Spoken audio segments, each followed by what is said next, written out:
Aqui é professora informal. Aquela que não cobra R$1 para falar sobre a história da construção do Rio de Janeiro de uma forma irreverente. E não cobramos R$1 para isso. Mas também é contada de um jeito diferente aqui no Quai. Por volta dos anos de 1570 a 1577, nesse período aí, o Brasil foi descoberto onde? 1500, né? Aí passou uns 70 anos depois do descobrimento do Brasil, os portugueses pensaram assim, olha, vou precisar falar sobre Dindim, aquelas terras lá que nós ganhamos, enfim, vamos fazer alguma coisa ali. Mandou um governador chamado, o primeiro governador, para ficar governando lá no Brasil, lá naquelas terras lá que os portugueses chamavam de outro nome, não era Brasil ainda, mas era outro nome, e nós já sabemos que era uma colônia portuguesa. As terras de Santa Cruz, terra de Veracruz, terra de Santa Cruz, e aí vai. Enfim, crianças, o governador era maquiavélico. Ele tem um nome parecido com a bruxa de Salem, mas ele era chamado Antônio Salema, diferente, é um português.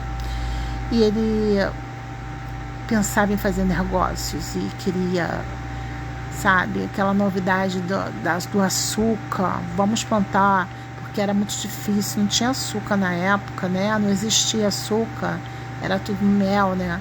Então, enfim, aí o governador falou o seguinte, olha, tem uns índios lá muito bravos, era assustadoramente bravos, e eles precisavam ficar num lugar que tivesse água. Ali naquela região ali do Rio de Janeiro já tinha expulsado lá os franceses, e eles da França Antártica, e eles queriam fazer alguma coisa de bom ali. Bom, vamos fazer um engenho. Engenho era onde processava a cana e fazia o açúcar, que hoje a gente compra aquele açúcar branquinho, mas era um açúcar diferente, mais rústico.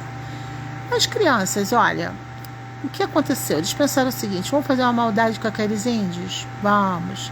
E aí foram lá, pensaram uma maneira, não podemos matar ele de um jeito, não pode do outro, vamos fazer o seguinte, vamos mandar para lá uma roupa suja que tenha o vírus de uma doença muito cruel chamada varíola, que já naquele tempo fazia estrago, faz até hoje no mundo afora, inclusive no Brasil, né? É muito parecido com a Covid. A Covid-19 que aconteceu, era muito mais devastador.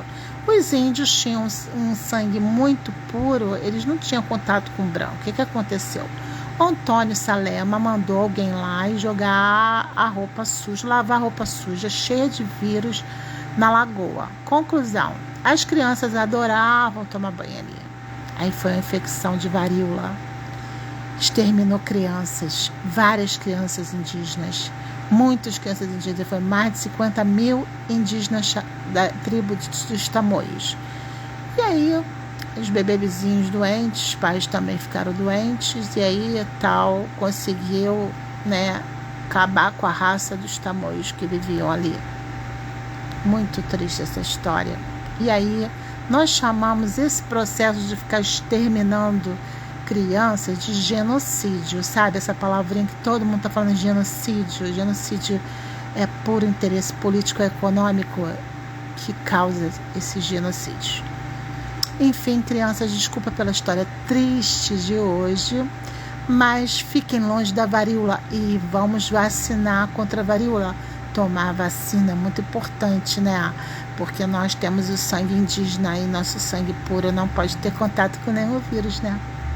Vamos se cuidar? Vamos vacinar. Beijo. Da professora informal, aquela que não cobra R$1 para falar para as crianças tomarem as vacinas.